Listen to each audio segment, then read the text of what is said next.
happy to be back. My name is Audrey Alison. Thank you for tuning in to your January 2023 Astro Tarot forecast. I'm shuffling the Alchemical Tarot, old school. I started using this on the channel in 2013, 10 years ago, and it shows because she is worn. So Virgo, please watch your moon sign, rising sign, and your sun sign for a full dose of the cosmos for the month. We go into 2023, Happy New Year, with your ruling planet retrograde. On December 28th, Mercury slowed down at 24 degrees of Capricorn, and will go direct on the 18th at 8 degrees of Capricorn in your 5th house of children, creativity, love, dating, romance. This is a time for Virgo to reassess this area. Your communication style or tone with your children, if you have them, might need to be reevaluated, and it could be harder to communicate or be understood by the children right now or child. And less is more when this happens. Saying truly what it is you mean, as opposed to communicating real deep, emotional, extensive conversations. It'd be beneficial to choose the words specifically instead of over speaking.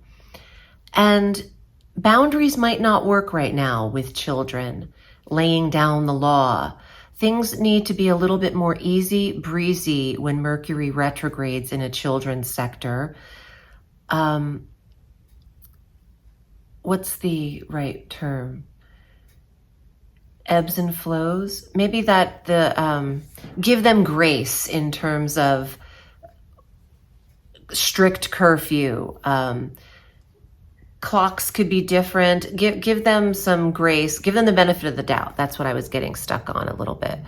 And not so quick to boundary or judge or criticize, because there's a sensitivity to children, your children at this time, especially if they're also governed by Mercury, if they are Geminis or Virgos.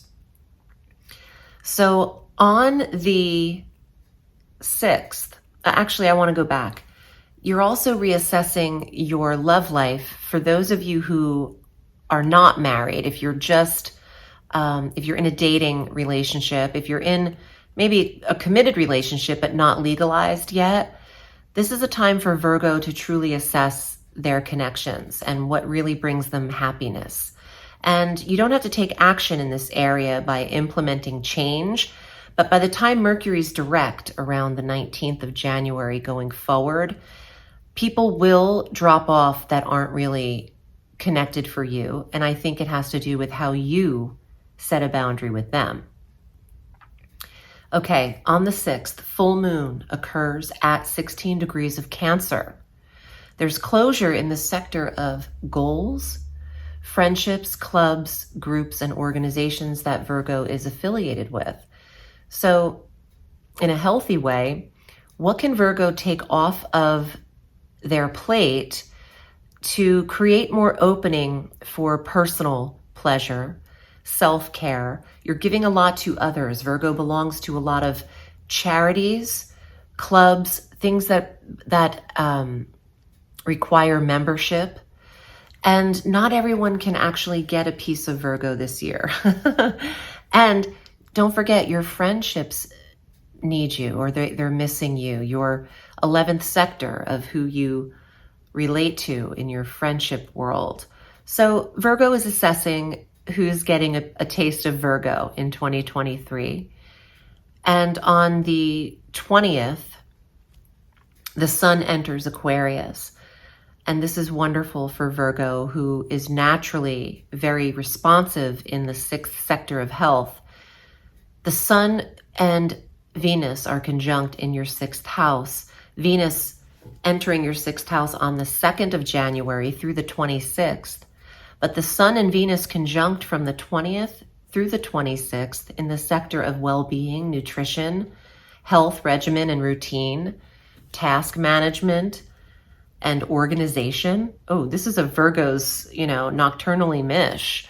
You're going to be very happy about all that can get organized, color-coded, and accomplished. And in particular, this is your new moon for organization on the 21st. There's a new moon at 1 degree of Aquarius in the 6th house of health. This is the day to schedule, or the week, but particularly the day, to schedule all of your doctor's appointments for the year. If you want an effortless approach to blood work, test results, things running smoothly, use a new moon in the 6th house while your ruling planet is direct. That's a huge week for getting things handled in preparation for the year ahead. Literally, not just the month. You could use this moon to handle your Eastern and Western medicinal annual checkups. And the week I would do would be the 21st through the 26th. Beautiful aspects to get that all handled. Jupiter, from the top of the month through May 16th, is in the sign of Aries in your 8th house of shared resources, sex, and intimacy. Virgo has had an increased libido in the last 10 months or so, and will continue that. Actually, no, I'm sorry, for the last 8 months, and will continue that through May. But I also like your investments at this time and some of your Wheel of Fortune risk-taking, because Jupiter, representing prosperity and optimism and risk, in the 8th house suggests an expansion to how you invest and maybe even expanding your portfolio of investment.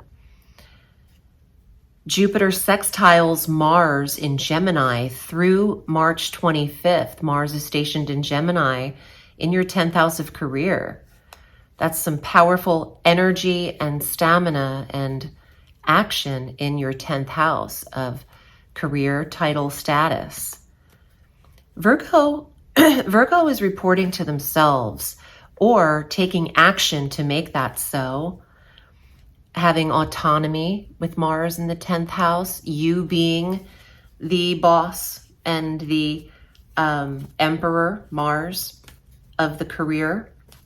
Let's see what comes up here in the Tarot, Virgo. If you'd like a reading with me, I'm at audreyalison.com, and my direct booking link and calendar is always at audreyalison.as.me. And let's see what's here, Virgo. I have some appointments left the last week of January, but February is open if you need me. Okay, here we go. What?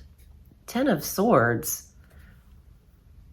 What does this mean? Why are you upset? What has hurt you? You haven't failed. There's nothing to fail at. Let's see. Oh, you're afraid to start over, the Fool. Rejection, afraid of rejection. If you're divorced and don't want to start over in the dating world, or if you were fired and you don't want to go back into the work scene, you don't have to do things the same way. It doesn't have to be doing this again. You can do things in a new way so that you're not really going back to anything. You're not starting at ground zero. You're starting with all of these lessons learned and at another level. The Hangman. The Hangman is not stuck.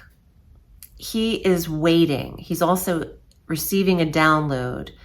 In the first 3 weeks, it's important for you to hone in on your resources and not spend as much and frivolously. Ask yourself if it's something that is a need or something that is a want. The wants need to be put on hold until after January 20th.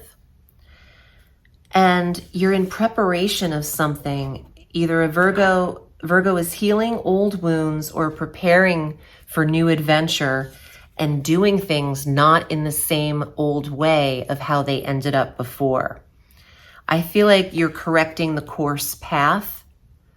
You are refining and molding a new way of doing things, and it might be on your own terms.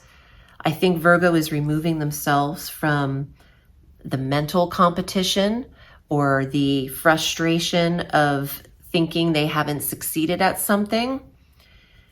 I would stop any and all thoughts that are telling Virgo that you are not good enough, you did not do something right, or that you have failed.